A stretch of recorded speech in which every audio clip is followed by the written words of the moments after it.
Hello friends, welcome to GK MCQ. कैसे हैं आप सभी? मैं उम्मीद करता हूं कि आप सब अच्छे और स्वस्थ होंगे। घटना चक्र की सीरीज है, आज क्लास 10 है। आप लोग को पता है कि इस बुक के मैं फिजिक्स पढ़ा रहा हूं और आज क्लास 10 है। इससे पहले जितनी सारी क्लास हुई है उसका जो है लिंक आप लोग को आई बटन पर मिल जाएगा, आप लोग चेकआउट कर सकते हैं। डिस्क्रिप्शन बॉक्स में आप लोग को वहाँ पे भी मिल जाएगा, आप लोग वहाँ से भी जाके चेकआउट कर सकते हैं। जो भी चैनल पर नए हैं, चैनल को सब्सक्राइब करके बेल आइकन को प्रेस कर लीजिए ताकि आगे क्लास की अपडेट आपको मिलती रहे। चलिए हम लोग क्वेश्चन स्टार्ट करते हैं। 1 कैलोरी 1 ग्राम तांबे के तापमान को अनुमानतः कितना बढ़ाने में समर्थ है? तो इसका जो आंसर होगा वो 10 सेंटीग्रेड दिया हुआ है। और हम लोग इसके डिस्कस पॉइंट को देखते हैं। यदि m द्रव्यमान की किसी वस्तु को q कैलोरी उष्मा देने पर वस्तु के ताप में डेल्टा टी डिग्री सेल्सियस वृद्धि हो तो क्या होता है? q बराबर जो है m into S into delta T होता है, जहाँ पर s जो है वो विशिष्ट उष्मा है पदार्थ की और डेल्टा टी बराबर q by m into s होता है। और 1 calorie by 1 gram into 0.1 calorie per gram degree Celsius हम लोग लेते हैं तांबे की विशिष्ट उष्मा, और फिर हम लोगों को 10 डिग्री सेल्सियस निकल जाता है। तो चलिए हम लोग आगे बढ़ते हैं। एक्सरे का शोधक था, एक्सरे का शोधक जो है रोएंटजन था। 1895 ईस्वी में जर्मन वैज्ञानिक प्रोफेसर रोएंटजन ने कैथोड नली से एक्स किरणों की खोज की।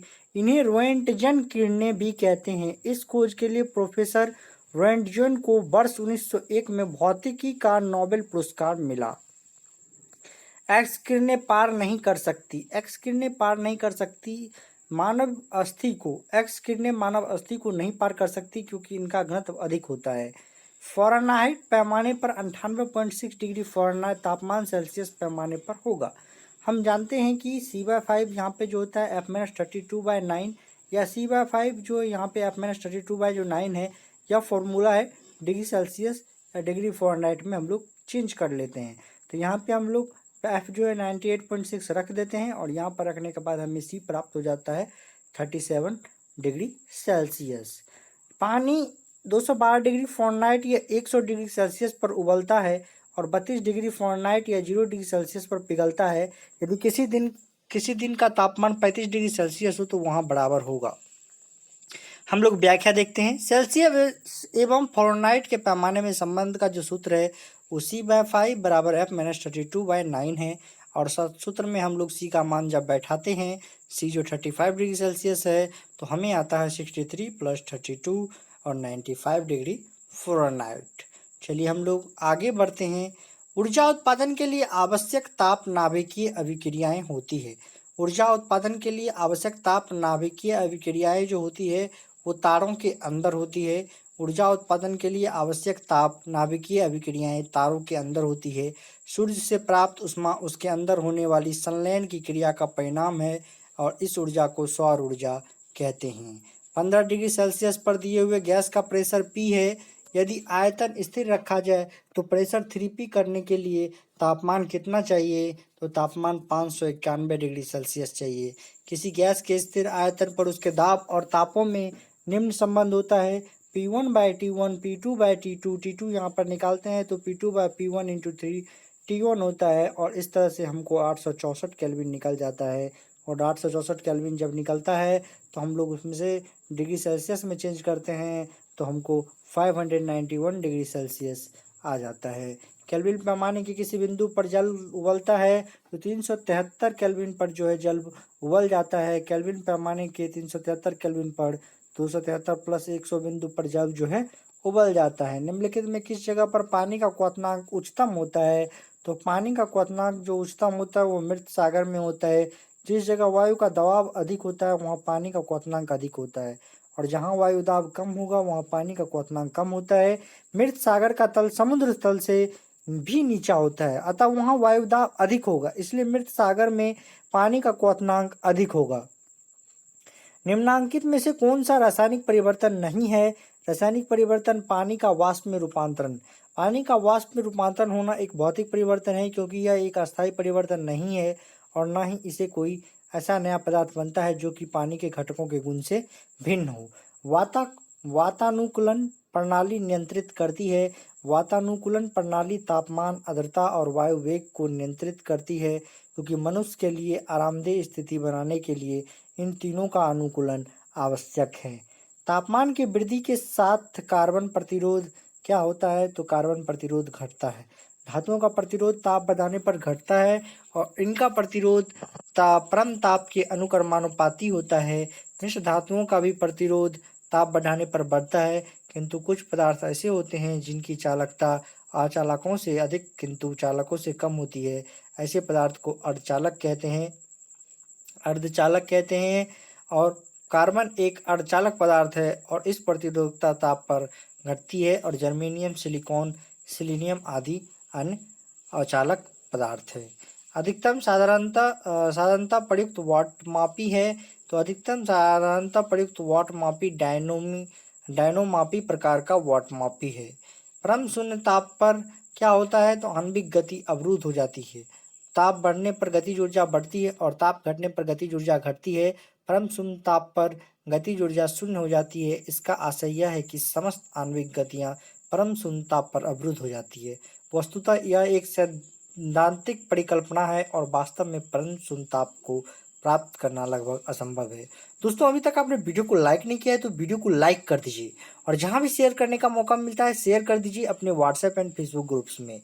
तो आपका एक शेयर एक लाइक हमारा बहुत सारा हौसला बढ़ता है। और आप लोग को वीडियो कैसा लगता है वो कमेंट बॉक्स में बताइए। यदि आप लोगों को किसी भी न्यूमेरिकल में समस्या है तो आप हमें इस नंबर पर व्हाट्सएप करके पूछ सकते हैं, आपको जवाब मिल जाएगा। चलिए, लास्ट में जो है 38 था। सेल्सियस में माप का तापमान का कौन सा क्रम 300 केल्विन के बराबर है, तो सेल्सियस में जो माप का तापमान है वो 27 डिग्री सेल्सियस जो है। परम ताप को केल्विन कहते हैं और यह ताप होता है जिसमें इंट्रॉपी अपनी उच्च सीमा पर होता है। तो परमाणु बम की खोज किसने की? परमाणु बम की खोज ओटो हान ने की। परमाणु बम जिसने नाभिकीय बम भी कहा जाता है की खोज वर्ष 1941 में ओटो हान ने की। इसकी कार्यविधि नाभिकीय विखंडन की अनियंत्रित अभिक्रिया पर आधारित है। इस बम को बनाने में यूरेनियम अथवा प्लूटोनियम प्रयुक्त किया जाता है। पानी का वाष्पोत्सर्जन है। पानी का वाष्पोत्सर्जन ऊष्माशोषी परिवर्तन है। पानी द्रव अवस्था में से गैस अवस्था में परिवर्तित होने पर अवस्था परिवर्तन के लिए आवश्यक ऊष्मा की मात्रा को वातावरण से अवशोषित करता है, अर्थात वाष्पोत्सर्जन एक ऊष्माशोषी परिवर्तन है। निम्नलिखित कथनों को ध्यानपूर्वक पढ़िए। तो अभी इसमें से जो जितने सारे कथन दिए हैं सबको ध्यानपूर्वक पढ़ने के लिए कहा गया है और कहता है कि उपयुक्त कथनों में से कौन सा सत्य है। तो उपयुक्त कथनों में से कौन सा सत्य है? पहले कथन को हम लोग दूसरे कथन को और तीसरे कथन को पढ़ेंगे। 100 डिग्री सेल्सियस पर उबलते हुए पानी या 100 डिग्री सेल्सियस पर भाप में ऊष्मा की मात्रा बराबर होती है, तो यह बात जो है सही नहीं है। और हम लोगों ने आंसर देख भी लिया है कि इसमें जो 3 नंबर है वो काफ़ी सिर्फ वही तो सही है। एयर कंडीशन में ऊष्मा कमरे की वायु से डायोप्टर क्वाइल्स में ली जाती है और कंडेंसर क्वाइल पर निकल जाती है। सिर्फ यही बात जो है सही है। चलिए हम लोग आगे बढ़ते हैं। थर्मोकूपल थर्मामीटर किस सिद्धांत पर काम करता है? जब दो भिन्न भिन्न धातुओं के तारों को जोड़कर एक जो है यह जो काम करता है यह सीबेक प्रभाव पर काम करता है। जब दो भिन्न भिन्न धातुओं के तारों को जोड़कर एक बंद परिपथ बनाया जाता है तथा इस परिपथ की संधियों को अलग अलग तापों पर रखते हैं तो परिपथ में धारा बहने लगती है और इस प्रभाव को सीबेक प्रभाव कहते हैं। ताप युग्म थर्मोकूपल थर्मामीटर तापमापी सीबेक प्रभाव पर आधारित है। एक थर्मामीटर बनाने में एक ऐसे तत्व का उपयोग आवश्यक है जो जब गर्म या ठंडा किया जाए तो उसमें समान परिवर्तन हो। थर्मामीटर बनाने में एक ऐसे तत्व मुख्यतः पारा का प्रयोग किया जाता है, क्योंकि पारा के आयतन में वृद्धि ताप के समानुपाती होती है और पारे को गर्म करने पर उसके आयतन में समान वृद्धि होती है एवं ठंडा करने पर समान रूप से संकुलन होता है। भिन्न भिन्न नियतों तापों पर गैसों के आयतन का दाब को आयतन दर्शाने के लिए आरेखित वक्र रेखा क्या कहलाती है? आइसोथर्मल प्रक्रिया किसी भी सिस्टम में होने वाले परिवर्तन को दर्शाती है जहां ताप सदैव नियत रहता है। डेल्टा टी बराबर 0 यहाँ उस अवस्था में होता है जब सिस्टम के सिवाय उसमें सिस्टम के संपर्क में रहता है। निम्नलिखित में कौन विद्युत का सबसे अच्छा कुचालक है? तो विद्युत का सबसे अच्छा कुचालक जो है वो है, आप लोग को मैं बताता हूँ, लकड़ी। लकड़ी विद्युत का सबसे अच्छा कुचालक है। विद्युत कुचालक उसे कहते हैं जिससे होकर विद्युत आगे नहीं जा पाती। इन सभी में लकड़ी विद्युत का सबसे ज़्यादा अवरोधक है, अतः लकड़ी विद्युत का सबसे अच्छा कुचालक है। यदि 0 डिग्री सेल्सियस पर बर्फ के एक टुकड़े को एक बर्तन में मिलाया जाता है, इसमें पानी 0 डिग्री सेल्सियस पर है, तो कोई बर्फ नहीं पिघलेगा, कोई भी बर्फ नहीं पिघलेगा। 0 डिग्री सेल्सियस के बर्फ को 0 डिग्री सेल्सियस के पानी में बदलने के लिए उसमें 80 कैलोरी गुप्त ऊष्मा की आवश्यकता होती है, परंतु पानी भी 0 डिग्री सेल्सियस पर जिसमें बर्फ कोई ऊष्मा नहीं ले पाएगी, इसलिए बर्फ ज्यों की त्यों बनी रहेगी। वायुमंडल की किस प्रकार की स्थिति को चक्रवात से प्रस्तुत किया जाता है? चक्रवात सदैव पृथ्वी की गति की दिशा में रहते हैं। चक्रवात के केंद्र में वायु दाब निम्न होता है। चक्रवात के मुख्य केंद्र निम्न वायु दाब वाले क्षेत्र होते हैं। ताप का एसआई मात्रक क्या है? ताप का एसआई मात्रक केल्विन में मापा जाता है, इसलिए ताप का एसआई पद्धति केल्विन होता है। ताप में वृद्धि से प्रत्यवस्था मापों का मान ताप बढ़ाने पर प्रत्यवस्था मान घटते हैं, क्योंकि ताप बढ़ाने से पदार्थों की अवस्था में परिवर्तन हो जाता है। दाब बढ़ाने पर बर्फ का गलनांक दाब बढ़ाने पर बर्फ का आयतन घटता है, क्योंकि 4 डिग्री सेल्सियस पर पानी का आयतन न्यूनतम होता है, इसलिए दाब बढ़ाने पर बर्फ के गलने की प्रवृत्ति बढ़ जाती है और इसका गलनांक कम हो जाता है। बॉयल के नियम का सूत्र होता है, बॉयल के नियम का सूत्र जो होता है V/1/P होता है। बॉयल के नियम के अनुसार समान ताप पर किसी गैस का आयतन उसके दाब के व्युत्क्रमानुपाती होता है, तो V जो होता है व्युत्क्रमानुपाती होता है 1/P के। किसी गैस की आंतरिक ऊर्जा तापक्रम का एक फलन है, यह कथन चार्ल्स के नियम का है। किसी गैसों की आंतरिक ऊर्जा तापक्रम का फलन है, क्योंकि ताप परिवर्तनों से गैसों की आंतरिक ऊर्जा में परिवर्तन होने लगता है। यदि ताप घटता है तो गैसों का आयतन भी घटने लगता है, और चार्ल्स के नियमानुसार V1T2/V2/T1 होता है। एक कृषिका ब्लैक बॉडी उत्सर्जित करता है। सभी तरंगदैर्घ्य का विकिरण को किसी ऊष्मा स्रोत की उत्सर्जक क्षमता एमिसेसिव पावर किसी ताप पर उसके प्रति एकांक बल से प्रति एकांक समय में उत्सर्जित विकिरण ऊर्जा से मापी जाती है। प्रायः यह पाया जाता है कि चमकदार व श्वेत तल से उसमें विकिरण का उत्सर्जन अधिक होता है। 100 डिग्री सेल्सियस पर पानी की अपेक्षा समान तापमान पर भाप से अधिक गंभीर जलन होती है, क्योंकि ऐसा इसलिए होता है क्योंकि भाप त्वचा के साथ पानी की अपेक्षा जल्दी प्रतिक्रिया करता है। भाप दही होता है, भाप एक गैस है, भाप अधिक ऊष्मा प्रदान करता है। 100 डिग्री सेल्सियस पर पानी की अपेक्षा समान तापमान पर भाप से अधिक गंभीर जलन होता है, क्योंकि भाप जो है त्वचा के साथ अपनी अपेक्षा जल्दी प्रक्रिया कर लेता है। भाप अधिक ऊष्मा प्रदान करती है। इस क्वेश्चन का राइट आंसर होगा डी नंबर ऑप्शन इस क्वेश्चन का राइट आंसर होगा। तो 100 डिग्री सेल्सियस पर पानी की अपेक्षा तापमान पर भाप से अधिक गंभीर जलन होगा, क्योंकि भाप जो है अधिक ऊष्मा प्रदान करती है। यहाँ रिपीटेड कर दिया था, वहाँ पे क्वेश्चन नहीं दिख रहा था। तो 100 डिग्री सेल्सियस पर पानी की अपेक्षा समान तापमान पर भाप से अधिक गंभीर जलन होती है, क्योंकि भाप की गुप्त ऊष्मा पानी की गुप्त ऊष्मा से अधिक होती है, अतः पानी की अपेक्षा भाप से जलना अधिक कष्टकारी होता है। अलग अलग पदार्थों के लिए गुप्त ऊष्मा अलग अलग होती है। जैसे ओला व बर्फ पड़ते समय तापमान समान रहता है, परंतु ये पिघलते हैं तो वातावरण का तापमान कम हो जाता है। ठंडे देशों में सर्दियों में कारों के रेडिएटर्स में पानी में एथिलीन ग्लाइकोल मिलाया जाता है। इसका परिणाम है जमाव बिंदु को नीचा करना।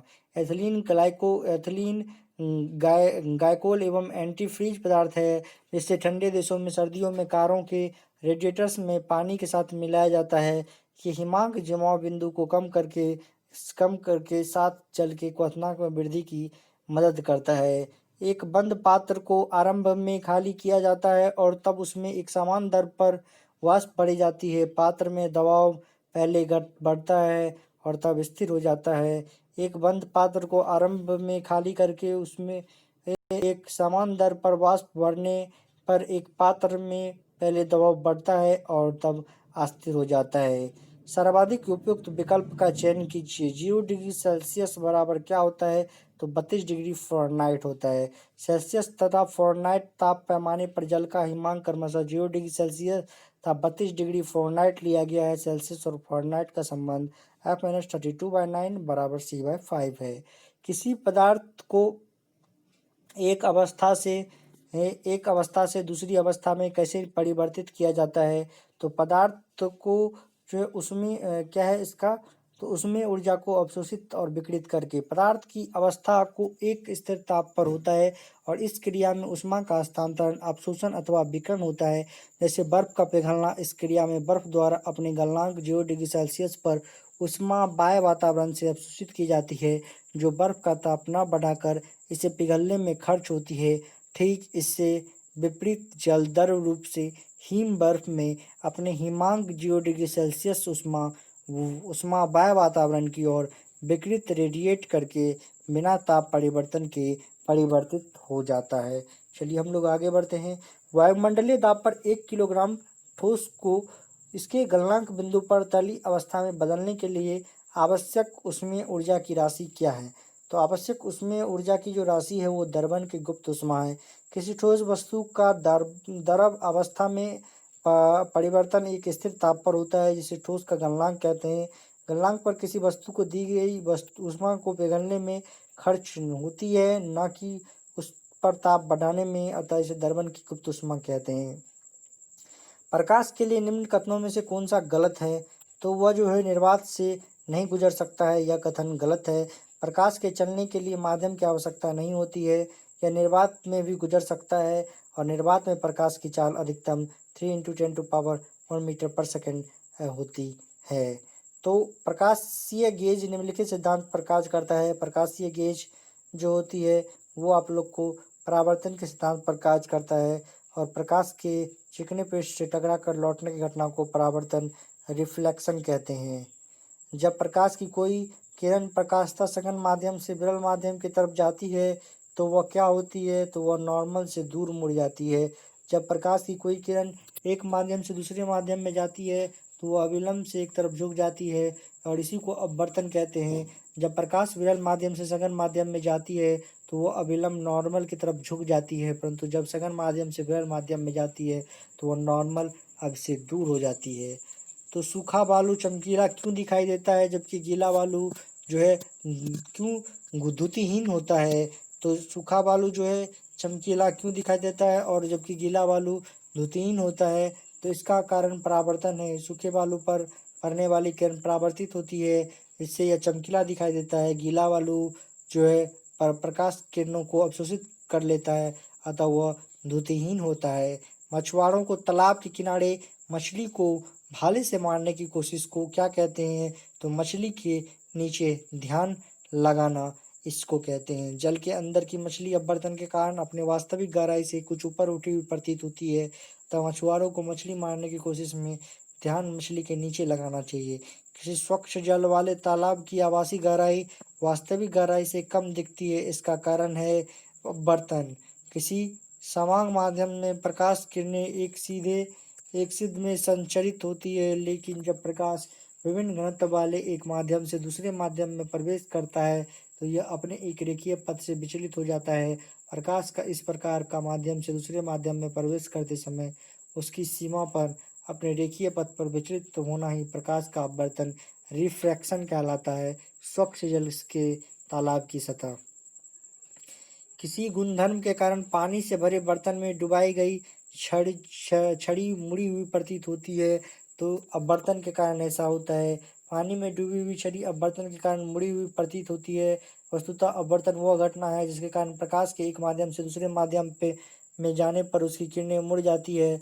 जब प्रकाश विरल माध्यम से सघन माध्यम में प्रवेश करता है तब उसकी किरण अविलंब की ओर सघन माध्यम से विरल माध्यम में प्रवेश करने पर अविलंब से दूर की ओर मुड़ जाती है और डूबी हुई छड़ी की दिशा में हमारी आंख पानी से बाहर आती सघन से विरल किरणों को दिखाई देती है, जो अविलंब से दूर भागती और छड़ी मुड़ी हुई प्रतीत होती है।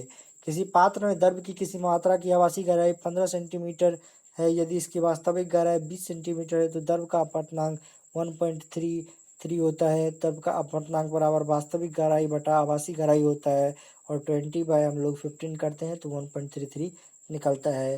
तरित की चमक ऊंचाई गर्जन सुनाई देने से पहले देखने में आती है, क्योंकि जो है प्रकाश जो है की गति ध्वनि की गति से अधिक होती है, ऐसा इसलिए होता है। दोस्तों आज के लिए बस इतना ही, मिलते हैं नेक्स्ट वीडियो में और आप लोग को नेक्स्ट वीडियो कराते हैं। चलिए बाय और आप लोग को वीडियो कैसा लगा मुझे कमेंट बॉक्स में बताइएगा। जो भी चैनल पर नए होंगे चैनल को सब्सक्राइब करके बेल आइकन को प्रेस कर लीजिएगा ताकि आगे क्लास की नोटिफिकेशन आपको मिलती रहे। मिलते हैं, बाय, जय हिंद।